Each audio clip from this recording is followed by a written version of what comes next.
तहसील दुरू ने मॉडल अस्पताल का दौरा किया। दुरू ने अस्पताल में सर्दी की तैयारियों की समीक्षा की। डीसी अनंतनाग के तहसीलदार दुरू खालिद मुजफ्फर के निर्देश पर राजस्व विभाग, टीएसओ और जम्मू कश्मीर पुलिस के अधिकारियों के साथ मॉडल अस्पताल दुरू का दौरा किया और अस्पताल में चिकित्सा सुविधाओं और रोगी की देखभाल को देखा। तहसीलदार दुरू ने अस्पताल में स्वास्थ्य सुविधाओं और हीटिंग व्यवस्था के बारे में पूछताछ की और चिकित्सा अधिकारियों को अस्पताल के 24 घंटे कामकाज सुनिश्चित करने और दवाओं और डॉक्टरों और पैरामेडिकल स्टाफ की उपलब्धता सुनिश्चित करने के लिए निर्देशित किया। बाद में तहसीलदार दुरू खालिद मुजफ्फर ने राजस्व प्रवर्तन विंग और पुलिस के अधिकारियों के साथ दुरू शहर में औचक बाजार की जाँच की। चेकिंग का उद्देश्य गुणवत्ता सुनिश्चित करना, कालाबाजारी पर अंकुश लगाना, आवश्यक वस्तुओं की मुनाफाखोरी और सर्दियों के दौरान गलती करने वाले दुकानदारों पर नजर बनाकर रखना था। चेकिंग टीम ने दुकानदारों के साथ बातचीत की और उनसे प्रशासन के द्वारा जारी किए गए कोविड-19 दिशा निर्देशों का सख्ती से पालन करने का आग्रह किया। सार्वजनिक लाभ उन्होंने अपनी अपनी दुकानों पर सूची प्रदर्शित करने का अनुरोध किया।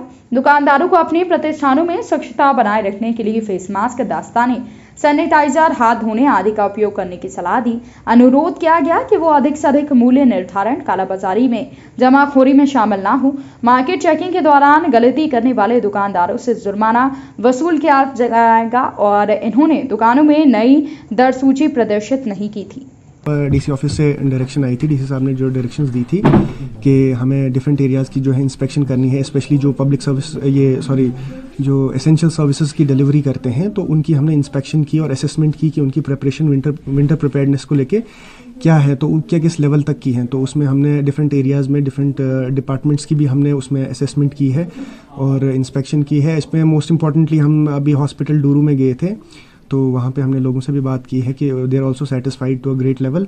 तो एज सच उनने लास्ट 24 आवर्स में जब से स्नोफॉल हुआ है तो कोई डिस्ट्रेस कॉल ऐसी यहाँ पे हमने रिसीव नहीं की है जिसको लेके हम ये समझें कि एक इमरजेंसी लाइक सिचुएशन है। और इन केस अगर इमरजेंसी हो भी जाती है कोई खुदा न खास्ता, तो उसके लिए हमारी जो भी प्रिपरेशन है वो कम्प्लीटली इन प्लेस है।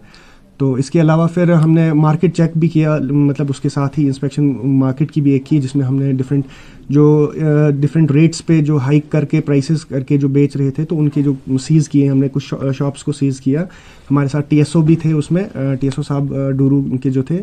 तो उसके अलावा हमारी जो डिफरेंट डिपार्टमेंट से जो कंसर्न्ड डिपार्टमेंट से हमें जो स्टाफ अवेलेबल था उसके साथ हमने जो इंस्पेक्शन की, जॉइंटली किया ये इंस्पेक्शन। तो उसमें जो नेसेसरी एक्शन थे हमने उनके अगेंस्ट वो इनिशिएट किए हुए हैं। सर बेसिकली हमने ये आज सेकंड या थर्ड टाइम में, मतलब इसी मंथ में हमने इंस्पेक्शन की है इस मार्केट की। इससे पहले भी हम 1-2 बार गए हैं। तो डिफरेंट हम टारगेट्स जो है रख के मार्केट की इंस्पेक्शन करते हैं। कभी हमने बहुत सारे कोविड रिलेटेड जो इंस्पेक्शंस भी की थी, बहुत सारे उसमें हमने फाइन कलेक्शन किया जो वायलेशन कर रहे थे। इसके अलावा जो मार्केट को लेके जो प्राइसेस की जो फ्लक्चुएशन करते हैं, जब प्राइसेस के साथ मतलब जो टिंकर करते हैं, तो जो गिवन रेट लिस्ट होती है उसके अगेंस्ट जाके जो वायलेट करते हैं उनको हमने सीज भी किया। और ये कॉन्स्टेंटली एक एक्सरसाइज होते रहनी चाहिए जिससे जो है पब्लिक को एक रिलीफ रहेगा उसमें और उनको एक एक्सेस रहता है ऑफिस में कंप्लेंट करने के लिए भी। सर मैसेज तो बेसिकली ये है कि हमारा जो ऑफिस है यहाँ पे हमने बहुत सारी सर्विसेज यहाँ पे अवेलेबल रखी हैं लोगों के लिए, पब्लिक के लिए। तो जो भी हमें बेसिकली कोऑपरेशन चाहिए लोगों का इस चीज़ में कि हम उन तक ये जो पब्लिक सर्विस डिलीवरी है वो बेहतर कर सकें। और हमारे ऑफिस हमेशा खुले हैं, जिसकी भी जो कंप्लेंट्स हो, ग्रीवेंसेस हो, तो हमारी तरफ से जो जिन्हें कोऑपरेशन की ज़रूरत पड़ेगी तो हम ऑल टाइम अवेलेबल हैं यहाँ पे लोगों के रिड्रेस करने के लिए, ग्रीवेंसेस वगैरह।